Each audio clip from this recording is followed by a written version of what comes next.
One country that's still very much in the spotlight, of course, is Libya. And we've published a special report on Libya recently, where we describe a telecommunications market that is still, as one of the last in the world actually, is still completely in government hands. And in the case of Libya, that actually means in the hands of one family, the Gaddafi family.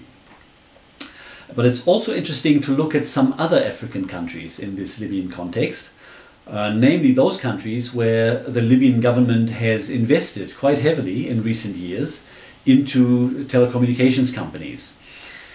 There is a $5 billion state fund in Libya called LAP, L-A-P, the Libyan Africa Portfolio. And a good part of those funds has gone towards telecom investments in other countries.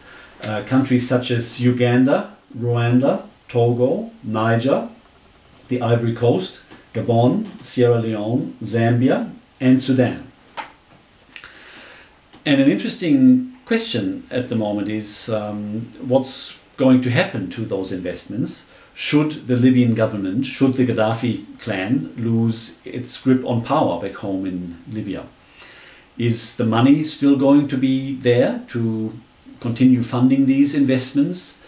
I mean, surely Libya does have a lot of money, oil money, but they may also have a great demand for that money back home in the future for reconstruction efforts and so on. So understandably, perhaps some of these companies in those other countries are getting a little concerned as to what might happen with their financial backing from Libya in the future. And it's quite possible, therefore, that in some of these countries opportunities might open up for new alternative investors to take over in those companies. A particularly interesting case in this regard at the moment is Zambia. In Zambia, the Libyan government has a majority stake in the national carrier, Zamtel.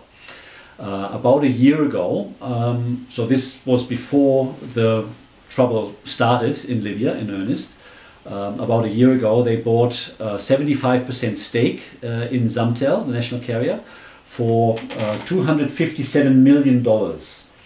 And in addition, they promised another $130 million for infrastructure in rollouts. Now, the interesting thing in Zambia is that later this year in October, there will be national elections. And the two major political parties have very different ideas about the future of Zamtel. In fact, the opposition has said they've never liked the idea of the sale to the Libyans. So they have actually said, should they win the election, they will actually reverse that transaction and basically renationalize Zamtel. And the future from there, I guess, is open. The market in Zambia is very interesting because in recent years, some major improvements in infrastructure have taken place in terms of international fiber. The country is landlocked, so it's always dependent on satellite bandwidth for its international connections. That changed some time ago. They, for the first time, gained access to international fiber cables off the coast via other neighboring countries. Also on the national level, national fiber backbones are being rolled out by 4 different companies. And also 3G mobile broadband services were launched only recently, earlier this year. So with all these major infrastructure improvements, the market in Zambia is really ripe for a boom, really, especially in the broadband sector. And we're already seeing that in prices in the retail sector, for prices for broadband services coming down. We have just updated the Zambia report recently, and also on almost all of the other countries that I mentioned, countries with a Libyan connection. There are country and market reports on the BuddeComm website.